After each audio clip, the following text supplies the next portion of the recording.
Hello दोस्तों। आज हमने निफ्टी में दो ट्रेड प्लान किए थे और दोनों ट्रेड हमारे सक्सेसफुली टारगेट हमें मिले हैं। उसमें से पहला ट्रेड था वो हमारा स्कैल्पिंग ट्रेड था और दूसरा ट्रेड था वो हमारा प्रॉपर इंट्राडे ट्रेड था।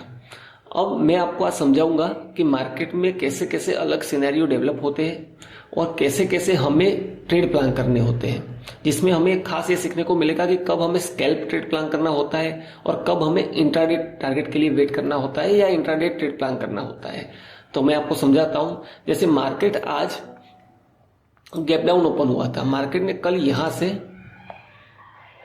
एक एज अ सपोर्ट बिहेव किया था और मार्केट यहां से कल बाइंग में जाता हुआ दिखा था।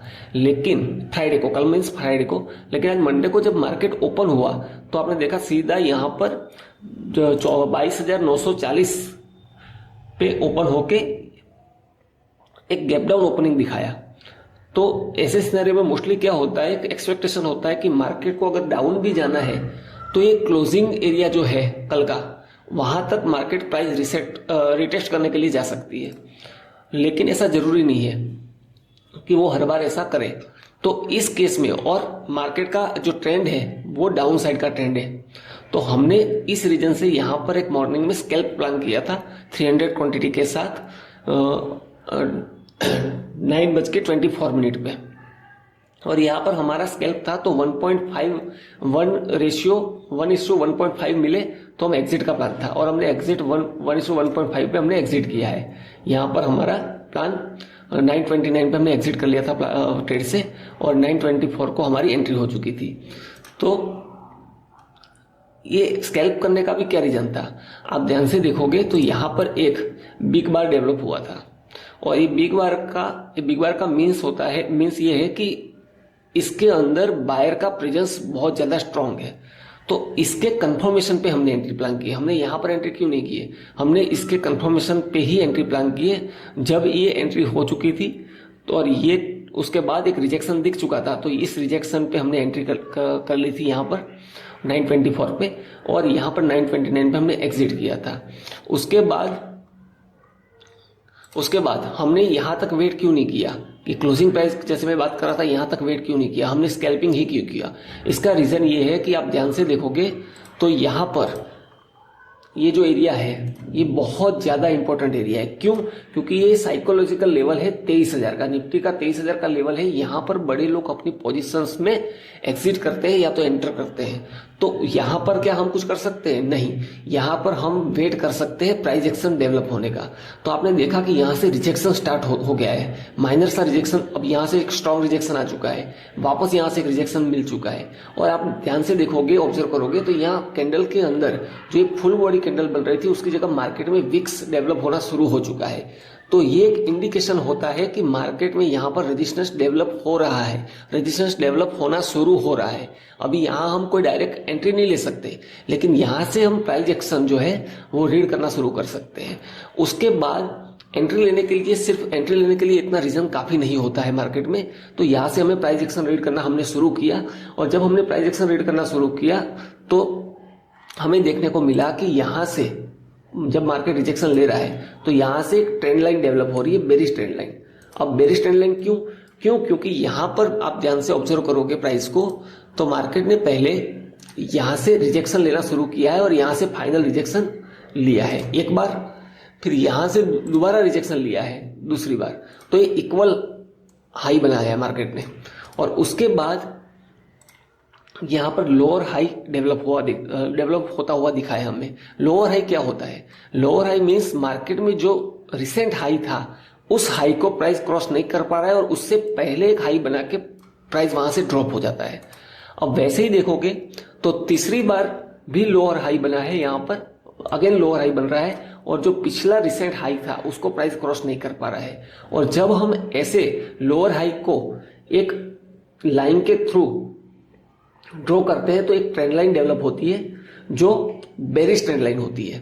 तो यहां पर भी हमें कोई ट्रेड में एंट्री नहीं लेनी है क्योंकि यहां पर हमें कोई कंफर्मेशन नहीं मिला है। हमें बस ये कंफर्म हुआ है कि ट्रेंड जो मार्केट का डाउन साइड का डेवलप होना शुरू हो चुका है। तो वैसे ही हम डाउन साइड का भी यहाँ से अपसाइड में जो बायर प्रेजेंट थे उसको आइडेंटिफाई करने की कोशिश करेंगे। तो जैसे उसको आइडेंटिफाई करने की कोशिश करते हैं तो हमें देखने को मिलता है कि मार्केट में मॉर्निंग में प्राइस यहाँ से एक अपसाइड मोमेंटम दिखाया था, उसके बाद वापस जब प्राइस यहाँ से रिजेक्शन हुई तो यहाँ से वापस एक अपसाइड का डायरेक्शन दिखाया हमें। उसके बाद वापस यहाँ से जब रिजेक्शन होना शुरू हुआ तो यहाँ लास्ट में बाइंग साइड का एक हमें रिएक्शन मिला है, बाइंग साइड का एक मूवमेंट मिला है। और जब हम ये पॉइंट्स को ड्रॉ करते हैं और जोड़ते हैं तब हमें एक वापस एक ट्रेंड लाइन मिलती है और ये है हमारी बुलिश ट्रेंड लाइन। तो यहां पर जब ये फाइनल रिजेक्शन देखने को मिला तब मैंने डिसाइड किया था कि अब ये रिजेक्शन जब ये बुलिश साइड का रिजेक्शन है, यहां से कोई नेगेटिव कैंडलस्टिक पैटर्न हमें देखने को मिलती है तब जाके हम प्लान करने वाले हैं। तो यहां आपने देखा हमें इन्वर्टेड हैमर मिल चुका है। अब मार्केट में लोग देखते हो कि ट्रेड सिर्फ हैमर को देख के ट्रेड करते हैं, हमें सिर्फ हैमर को देखते हुए ट्रेड नहीं करना है। हैमर के पीछे ये सारा कंफर्मेशन है हमारा, ये पूरी प्राइस एक्शन हमने रीड करी है, तब जाके हमने इस हैमर के लो पे 10:15 पे हमारी ट्रेड में डाउन साइड में एंट्री होती है 23,100 के पुट में। और उसको हम स्कैल्प प्लान नहीं करते, हम इसको प्लान करते हैं पूरा इंट्राडे ट्रेड। अब इसके पीछे क्या लॉजिक है? अब आप सोचोगे यहां पर मैंने स्कैल्प प्लान कर लिया और यहां पे मैं इंट्राडे ट्रेड प्लान कर रहा हूं। उसका रीजन है कि मार्केट का ओवरऑल ट्रेंड क्या है, मींस बड़े टाइम फ्रेम पे आप देखोगे, मैं एक बार 5 मिनट करता हूं और 5 मिनट पे आप देखोगे तो मार्केट का बड़ा ट्रेंड क्या है। मार्केट का जो बड़ा ट्रेंड दिख रहा है हमें, मार्केट का जो हमें बड़ा ट्रेंड दिख रहा है वो डाउन साइड का है। देखो ये डाउन साइड का ट्रेंड है मार्केट का बड़े टाइम फ्रेम पे। मतलब मार्केट में जो बड़े लोग हैं प्रेजेंट, बड़ा टाइम फ्रेम मतलब बड़े लोग, बड़े सेलर, वो क्या कर रहे हैं, वो मार्केट को सेल कर रहे हैं। तो हम मार्केट के साथ है। हम यहां पर जो स्कैल्प प्लान कर रहे थे, वापस से मैं 1 या 3 मिनट पे ले जाता हूं, 1 मिनट पे ले लेता हूं। हम यहां से जो मार्केट में अपसाइड का प्लान कर रहे थे वो बड़े ट्रेंड के अपोजिट साइड में कर रहे थे। तो जब बड़े ट्रेंड के अपोजिट साइड में होते हैं तब हमें स्कैल्प प्लान करना होता है, स्पेशली जब ट्रेंड डाउन साइड का है और अप साइड का ट्रेंड प्लान कर रहे हैं। इसलिए हम यहां पर स्कैल्प प्लान कर रहे हैं। और ये प्लान हम इंट्राडे इसलिए कर रहे हैं क्योंकि बड़े ट्रेंड के साथ में है हम, और जब हम बड़े ट्रेंड के साथ में होते हैं तब हमें इंट्राडे ट्रेड प्लान करना होता है या बड़े टारगेट के लिए वेट करना होता है। और यहां से टारगेट क्या लेंगे, मार्केट तो यहां से देखा होगा बाद में भी नीचे ड्रॉप हुआ था, लेकिन हमने यहां तक ही प्लान क्यों किया, यहां तक ही हमने टारगेट क्यों लिया, उसके पीछे रीजन ये है कि यहां से आप देखोगे तो मार्केट का जो लेटेस्ट बायर, सबसे पहला बायर अवेलेबल था वो हमारा टारगेट था। मार्केट ये भी हो सकता है कि यहां से जो रिजेक्शन दिखाता है तो डाउन तो जाने वाला है, लेकिन जो ये सबसे पहला बायर मार्केट के अंदर होता है वो बहुत इंपॉर्टेंट बायर होता है।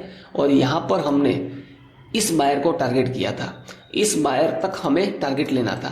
तो हमने जैसे ही ये टारगेट यहां तक ये कैंडल बनी रिजेक्शन, तो यहां से हल्का सा भी रिजेक्शन आया तो 10:20 पे हमने एग्जिट किया और तब तक हमें 1:1:5 से ऊपर हमें टारगेट मिल चुका था।